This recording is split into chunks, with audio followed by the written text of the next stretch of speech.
Hello friends, welcome back to my YouTube channel. आज के इस वीडियो में मैं आपसे बात करूंगी बीपीएससी TR3 के रिगार्डिंग। आप में से बहुत लोग पूछ रहे थे कि इतने कम टाइम में हम कैसे तैयारी अच्छे से कर सकते हैं। तो आज के इस वीडियो में मैं आपको 5 ऐसे टिप्स दूंगी जिसको फॉलो करके आप अपनी तैयारी अच्छी से कर सकते हैं।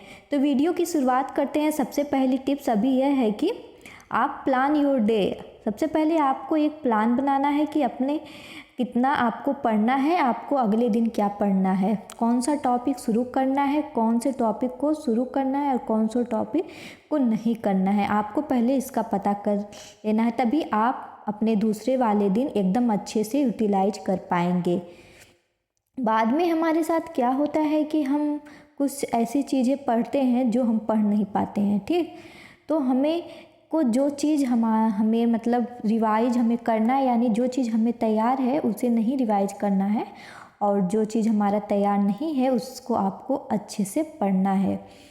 और जब आप अपने दिन की तैयारी एक दिन से पहले ही कर लेते हैं तो दूसरा दिन आपका बहुत ही ज़्यादा यूजफुल जाएगा। अगर मैं लड़कियों की बात करूं तो हम जब मैरिड होते हैं तो हम बताते नहीं हैं कि हम किस चीज़ की तैयारी कर रहे हैं और किस चीज़ से हम डिस्टर्ब हैं। जैसे जो लोग मैरिड होती हैं उनको बहुत सारा घर का काम करना होता है, बट हम इन सब को छुपा लेते हैं और आप अपनी पढ़ाई अच्छे से नहीं कर पाती हैं तो हम डिस्टर्ब रहते हैं। तो सबसे पहले आप पूरा सिलेबस देखें, समझें, फिर उसके अनुसार पढ़ने की रणनीति बनाएं। एग्ज़ाम पैटर्न देखकर किसी भी टॉपिक को उनके अंकों के अनुसार आप प्राथमिकता नहीं दें, और जिस चैप्टर से आप के सिलेबस में ज़्यादा पूछा गया है, ज़्यादा अंक पूछे गए हैं, उस पर आपको ज़्यादा ध्यान देना है। और क्या करना है कि कुछ विद्यार्थी होते हैं ना, जैसे कि वो ऑफिशियल सिलेबस को अच्छे से नहीं समझते हैं, फिर वो कोचिंग के नोट्स में इधर उधर की किताबों में पड़े रहते हैं और उनकी तैयारी अच्छी से नहीं हो पाती। तो सबसे पहले आपको इन सब बातों को ध्यान देना है। और सेकंड नंबर रहा कि आप पढ़ने के लिए आपको टाइम टेबल बनाना है। आप अपने सहूलियत के हिसाब से कोई उपयुक्त पढ़ने की रूटीन बनाएं और फिर उसके अनुसार रोज़ाना पढ़ें। इस तरह से पढ़ने से आपको पढ़ने की आदत हो जाएगी और आपके लिए लंबे समय तक पढ़ना भी आसान हो जाएगा। टाइम टेबल ऐसा बनाइए जिसमें सभी ज़रूरी चीज़ों की गुंजाइश हो, जैसे पढ़ना, लिखना, घूमना, खेलना, खाना आदि। इसके अलावा रिवीजन के लिए भी आपका 1-2 घंटा ज़रूर मिल पाए।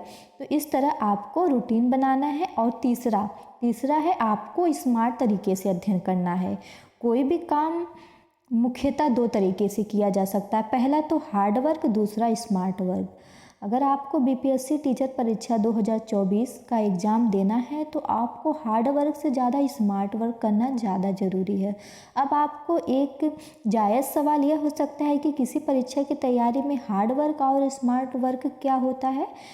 तो डियर फ्रेंड्स, हम आप सभी को बता दें, हार्ड वर्क ऐसा होता है कि कोई दिन रात सिर्फ पढ़े जा रहा है और उसे कुछ समझ में नहीं आता है, तो उसे कहते हैं हार्ड वर्क। वहीं स्मार्ट वर्क यह हुआ कि आप इस तरह से पढ़िए कि कम समय में और कम मेहनत में आपको अच्छा आउटपुट मिले, यानी ज़्यादा से ज़्यादा समझ में आए। अब सवाल ये बनता है कि इस परीक्षा के लिए स्मार्ट वर्क तरीके से कैसे अध्ययन करें। तो इसके लिए आपको बीपीएससी टीचर के सिलेबस को देखना है और उसे अच्छे से पढ़ना है और उसमें क्या क्या पूछा गया है उसको रिवाइज करना है।